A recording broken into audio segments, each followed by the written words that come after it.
ਪੰਥਕ ਏਕਤਾ ਦੇ ਨਾਮ ਦੇ ਹੇਠ ਸਰਨਿਆਂ ਅਤੇ ਬਾਦਲਾਂ ਦੇ ਵਿੱਚ ਗਲਵਕੜੀ ਪੈਣ ਦੀਆਂ ਤਿਆਰੀਆਂ। ਪਰ ਸਵਾਲ ਇਹ ਖੜਾ ਹੁੰਦਾ ਹੈ ਕਿ ਕੀ ਕੁਰਬਾਨੀ ਸਰਬੱਤ ਖਾਲਸਾ ਗੁਰਮਤਾ ਤੇ ਆਮ ਸਿੱਖਾਂ ਦੇ ਨਾਲੋਂ ਸਿੱਖ ਲੀਡਰਾਂ ਨੂੰ ਕੁਰਸੀ ਦੇ ਨਾਲ ਹੋ ਚੁੱਕਾ ਹੈ ਜ਼ਿਆਦਾ ਪਿਆਰ। ਪਰੰਤੂ ਨਾਲ ਹੀ ਇੱਕ ਹੋਰ ਗੱਲ ਆ ਰਹੀ ਹੈ ਸਾਹਮਣੇ ਕਿ ਕੇਂਦਰ ਦੀ ਭਾਜਪਾ ਸਰਕਾਰ ਨੂੰ ਸਬਕ ਸਿਖਾਉਣ ਦੇ ਲਈ ਸੁਖਬੀਰ ਸਿੰਘ ਬਾਦਲ ਦੀ ਨਵੀਂ ਸਿਆਸੀ ਸ਼ਤਰੰਜ ਤਿਆਰ ਹੈ ਜਾਂ ਫਿਰ ਨਹੀਂ। ਦੂਜੇ ਪਾਸੇ ਬੀਬੀ ਰਣਜੀਤ ਕੌਰ ਨੇ ਕਿਹਾ ਹੈ ਕਿ ਸਰਨਾ ਭਰਾਵਾਂ ਦੇ ਸ਼ਾਮਿਲ ਹੋਣ ਦੇ ਨਾਲ ਪੰਥਕ ਏਕਤਾ ਹੋ ਜਾਵੇਗੀ। ਪਰ ਇਸ ਦੇ ਬਾਰੇ ਵਿੱਚ ਪਰਮਜੀਤ ਸਿੰਘ ਸਰਨਾ ਨੇ ਕਿਹਾ ਕਿ ਮੈਂ ਨਿੱਜੀ ਮਫਾਦਾਂ ਦੇ ਲਈ ਨਹੀਂ, ਪੰਥ ਦੇ ਭਲੇ ਦੇ ਲਈ ਸੁਖਬੀਰ ਬਾਦਲ ਦੇ ਨਾਲ ਏਕਤਾ ਕਰ ਰਿਹਾ ਹਾਂ। ਪਰੰਤੂ ਇਸ ਦੇ ਨਾਲ ਹੀ ਮਨਜੀਤ ਸਿੰਘ ਜੀਕੇ ਨੇ ਕਿਹਾ ਕਿ ਮੇਰੀ ਸਰਨਾ ਤੇ ਬਾਦਲਾਂ ਨੂੰ ਬਾਹਰੋਂ ਹਿਮਾਇਤ ਰਹੇਗੀ। ਤਾਂ ਆਖਿਰ ਕੀ ਹੈ ਸਾਰਾ ਮਾਮਲਾ, ਆਓ ਤੁਹਾਨੂੰ ਦੱਸਦੇ ਹਾਂ।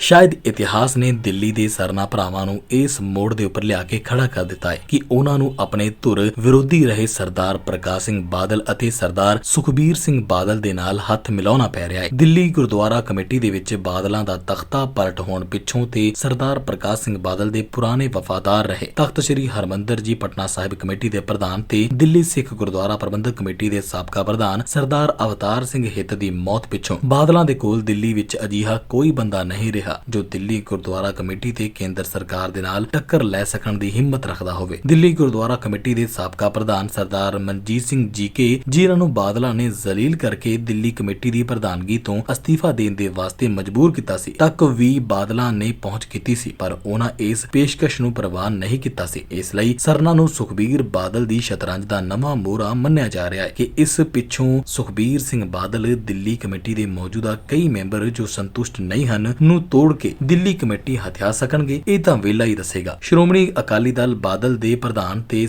ਪੰਜਾਬ ਦੇ ਸਾਬਕਾ ਉਪ ਮੁੱਖ ਮੰਤਰੀ ਸਰਦਾਰ ਸੁਖਬੀਰ ਸਿੰਘ ਬਾਦਲ 9 ਅਕਤੂਬਰ ਐਤਵਾਰ ਨੂੰ ਦੁਪਹਿਰੇ 3 ਵਜੇ ਪੰਜਾਬੀ ਬਾਗ ਵਿਖੇ ਸਰਨਿਆਂ ਦੇ ਘਰ ਪੁੱਜ ਕੇ ਸ਼੍ਰੋਮਣੀ ਅਕਾਲੀ ਦਲ ਦਿੱਲੀ ਦੇ ਪ੍ਰਧਾਨ ਤੇ ਦਿੱਲੀ ਸਿੱਖ ਗੁਰਦੁਆਰਾ ਪ੍ਰਬੰਧਕ ਕਮੇਟੀ ਦੇ ਸਾਬਕਾ ਪ੍ਰਧਾਨ ਸਰਦਾਰ ਪਰਮਜੀਤ ਸਿੰਘ ਸਰਨਾ ਨੂੰ ਗਲਵਕੜੀ ਪਾ ਕੇ ਪੰਥਕ ਏਕਤਾ, ਅਸਲ ਦੇ ਵਿੱਚ ਲੀਡਰਾਂ ਦੀ ਕੁਰਸੀ ਵਾਲੀ ਏਕਤਾ ਹੋਣ ਦਾ ਸੁਨੇਹਾ ਦੇ ਕੇ ਕੇਂਦਰ ਦੀ ਭਾਜਪਾ ਸਰਕਾਰ ਨੂੰ ਸਿੱਖਾਂ ਨਾਲ ਆਡਾ ਨਾ ਲਾਉਣ ਦਾ ਸੁਨੇਹਾ ਦੇਣਗੇ। ਸਰਨਾ ਨੂੰ ਸ਼੍ਰੋਮਣੀ ਅਕਾਲੀ ਦਲ ਬਾਦਲ ਦਿੱਲੀ ਇਕਾਈ ਦੇ ਪ੍ਰਧਾਨ ਦਾ ਅਹੁਦਾ ਦੇਣ ਦੀ ਚਰਚਾ ਵੀ ਖੂਬ ਚੱਲ ਰਹੀ ਹੈ। ਬਾਦਲ ਪਾਰਟੀ ਤੋਂ ਪ੍ਰਾਪਤ ਵੇਰਵਿਆਂ ਦੇ ਅਨੁਸਾਰ ਹਾਲ ਹੀ ਦੇ ਵਿੱਚ ਇਹ ਵੀ ਗੱਲ ਜੋ ਹੈ ਉਹ ਸਾਹਮਣੇ ਆ ਰਹੀ ਹੈ ਕਿ ਆਪਣੇ ਦਿੱਲੀ ਦੌਰਿਆਂ ਦੇ ਵਿੱਚ ਸਰਦਾਰ ਸੁਖਬੀਰ ਸਿੰਘ ਬਾਦਲ ਨੇ ਆਪਣੀ ਪਾਰਟੀ ਦੇ ਵਫਾਦਾਰਾਂ ਦੇ ਨਾਲ ਇਸ ਬਾਰੇ ਅਖੀਰਲੀ ਗੱਲਬਾਤ ਵੀ ਮੁਕਾ ਲਈ ਹੈ ਕਿ ਸਰਨਿਆਂ ਦਾ ਵੱਖਰਾ ਸ਼੍ਰੋਮਣੀ ਅਕਾਲੀ ਦਲ ਦਿੱਲੀ ਆਪਣੀ ਹੋਂਦ ਖਤਮ ਕਰ ਦੇਵੇਗਾ ਤੇ ਆਉਂਦੀਆਂ 2025 ਦੀਆਂ ਦਿੱਲੀ ਗੁਰਦੁਆਰਾ ਚੋਣਾਂ ਇਕਮੁੱਠ ਹੋ ਕੇ ਲੜੀਆਂ ਜਾਣਗੀਆਂ। ਸਰਨਾ ਪਾਰਟੀ ਵਿਚਲੇ ਸੂਤਰਾਂ ਨੇ ਸਾਡੇ ਨਾਲ ਗੱਲਬਾਤ ਕਰਦੇ ਹੋਏ ਦੱਸਿਆ ਹੈ ਕਿ ਸਤੰਬਰ ਦੇ ਅਖੀਰਲੇ ਹਫਤੇ ਆਪਣੀ ਰਿਹਾਇਸ਼ ਪੰਜਾਬੀ ਬਾਗ ਵਿਖੇ ਸਰਨਾ ਨੇ ਆਪਣੀ ਪਾਰਟੀ ਤੋਂ ਜਿੱਤੇ ਹੋਏ ਦਿੱਲੀ ਗੁਰਦੁਆਰਾ ਕਮੇਟੀ ਦੇ ਮੈਂਬਰਾਂ ਸਣੇ ਪਾਰਟੀ ਵਰਕਰਾਂ ਦੀ ਇੱਕ ਭਰਵੀਂ ਮੀਟਿੰਗ ਸੱਦ ਕੇ ਬਾਦਲਾਂ ਦੀ ਰਲ ਕੇ ਨਾਲ ਤੁਰਨ ਦੀ ਪੇਸ਼ਕਸ਼ ਬਾਰੇ ਰਾਏ ਵੀ ਲਈ ਸੀ ਤੇ ਸਭ ਨੂੰ ਇਹ ਭਰੋਸਾ ਦਿੱਤਾ ਸੀ ਕਿ ਕਦੋਂ ਤੱਕ ਬਾਦਲਾਂ ਨੂੰ ਭੰਡਦੇ ਰਹਾਂਗੇ, ਉਹਨਾਂ ਵਿੱਚ ਜਾ ਕੇ ਗਲਤ ਪੰਥਕ ਫੈਸਲਿਆਂ ਨੂੰ ਬਦਲਵਾਉਣ ਦਾ ਹੀਆ ਤਾਂ ਕਰੀਏ।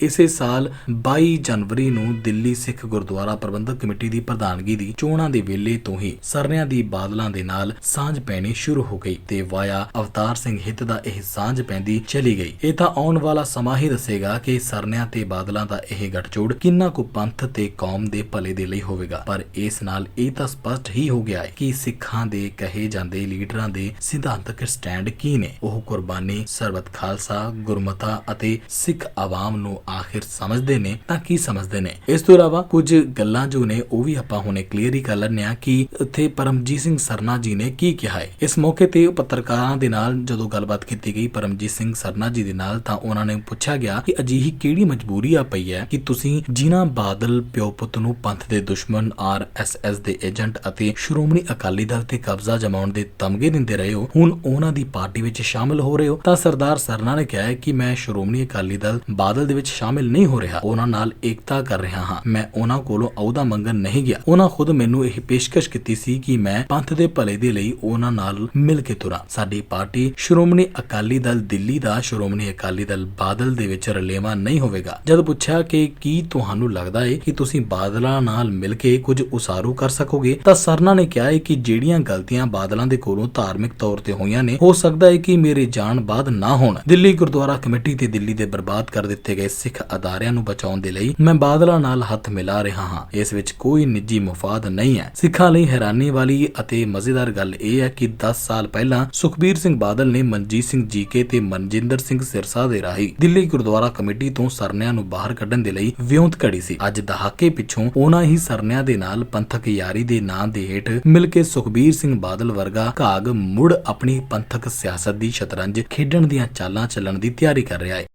The application and visa process was done with their help only. My experience here was very great. It was a smooth process.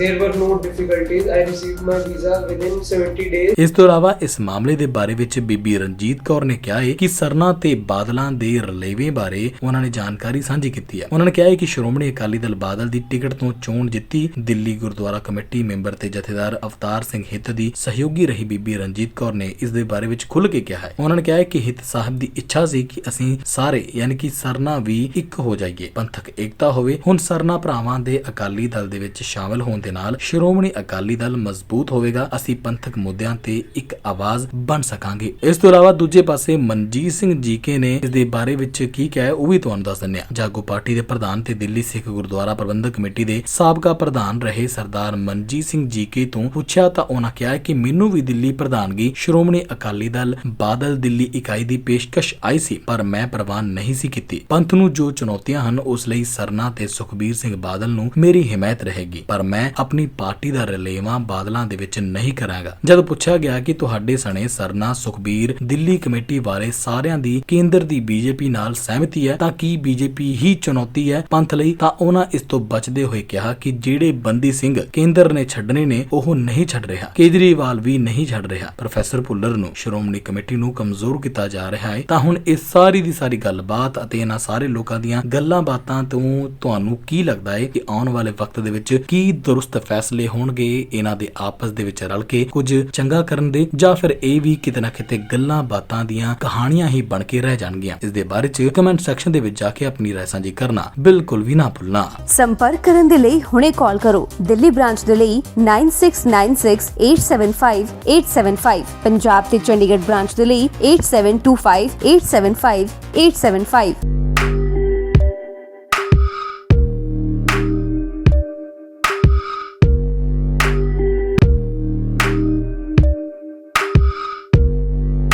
ਸਾਡੇ YouTube ਚੈਨਲ ਨੂੰ ਸਬਸਕ੍ਰਾਈਬ ਕਰੋ।